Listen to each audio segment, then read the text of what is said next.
আজকের ক্লাসে সবাইকে স্বাগত। আজকের ক্লাসে আমি তোমাদের সাথে আছি নসরুদ্দিন রশিদ, প্রভাষক, ইতিহাস বিষয়, ইসলামপুর কাশ্মীর ডিগ্রি কলেজ, ফটিকছড়ি, চট্টগ্রাম।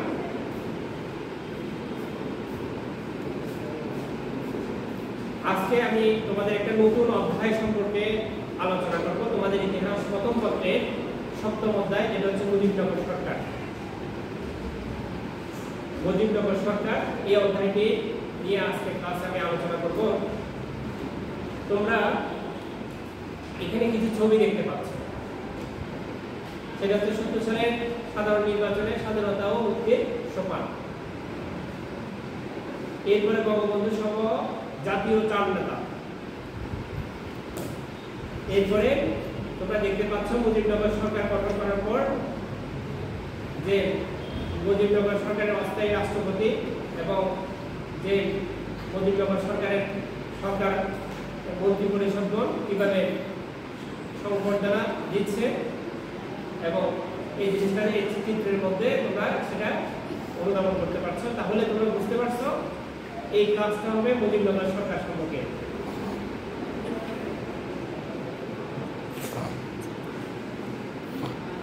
তাহলে প্রিয় শিক্ষার্থীরা, আজকে আমাদের পাঠ্যের বিষয় হচ্ছে মুজিবনগর সরকার।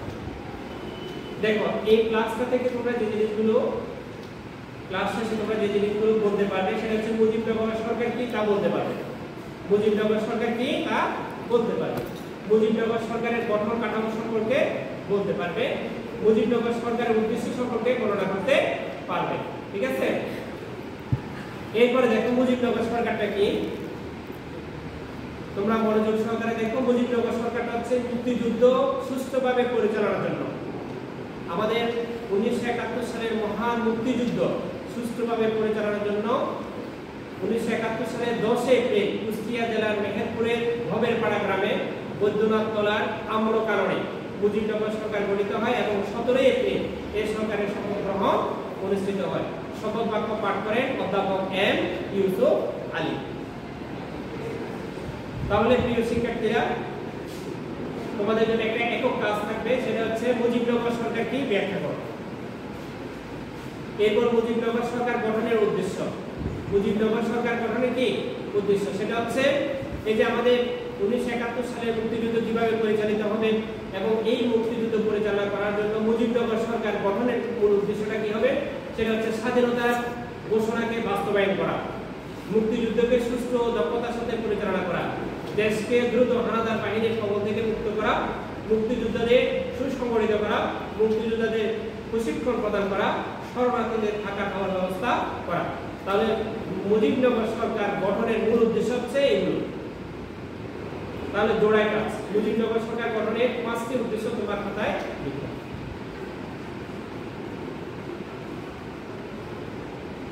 তারপর দেখো মুজিবনগর সরকার গঠনের কাঠামো। এই যে সরকারটা গঠন করা হয়েছে, এই সরকারের কাঠামো দেখো। এখানে তোমাদের ফাইনাল পরীক্ষা সহ বিভিন্ন পরীক্ষায় এখান থেকে এবং বিভিন্ন চাকরির পরীক্ষায় এই ধরনের এখান থেকে বেশ কিছু প্রশ্ন এসে থাকে আমাদের স্বাধীনতা মুক্তিযুদ্ধ বিষয়ে। আর এইগুলো আশা করি তোমরা যদি মনোযোগ সহকারে দেখো এবং শুনো, তাহলে তোমরা কি করবা, পরীক্ষায় তোমরা এগুলো উত্তর দিতে পারবা। যেমন দেখো, মুজিবনগর সরকারের কাঠামো হচ্ছে রাষ্ট্রপতি হচ্ছে বঙ্গবন্ধু শেখ মুজিবুর রহমান, তিনি তখন কারাগারে ছিলেন, বঙ্গবন্ধু শেখ মুজিবুর রহমান। এরপরে উপরাষ্ট্রপতি হচ্ছে সৈয়দ নজরুল ইসলাম, প্রধানমন্ত্রী হচ্ছেন তাজউদ্দিন আহমেদ, অর্থমন্ত্রী এম মনসুর আলী, স্বরাষ্ট্র ত্রাণ ও পুনর্বাসন মন্ত্রী হচ্ছে এইচ এম কামরুজ্জামান, পররাষ্ট্র ও আইন বিষয়ক মন্ত্রী হচ্ছে Khondaker Mostaq Ahmad, chief of staff Abdur Rab, deputy chief of staff একে খন্দকার, প্রধান সেনাপতি এম এ জি ওসমানী। এটা হচ্ছে মুজিবনগর সরকারের কাঠামো।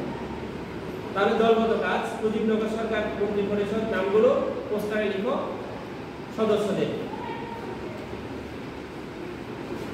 তাহলে সারসংক্ষেপ প্রিয় শিক্ষার্থীরা, যে আজকের ক্লাসে আমরা যে বিষয়গুলো নিয়ে আলোচনা করেছিলাম, সেটা হচ্ছে মুজিবনগর সরকার, মুজিবনগর সরকারের উদ্দেশ্য, মুজিবনগর সরকারের গঠন কাঠামো। মুজিবনগর সরকার কত তারিখে, একটা আমি তোমাদের মূল্যায়ন নিচ্ছি যে মুজিবনগর সরকার কত তারিখে গঠিত হয়, মুজিবনগর সরকারের রাষ্ট্রপতির নাম কি, মুজিবনগর সরকার প্রধানমন্ত্রীর নাম কি, মুজিবনগর সরকার শপথ বাক্য পাঠ করেন কে। এটা হচ্ছে তোমাদের এই যে ক্লাসে যে আলোচনা করেছিলাম সেটা একটা প্রাথমিক তোমাদের মূল্যায়ন। বাড়ির কাজ, মুজিবনগর সরকার গঠন ছিল সুপরিকল্পিত সাংগঠনিক ও বিপ্লবী পদক্ষেপ। পাঠ্যবই নিরিখে এর যথার্থ নিরূপণ করো।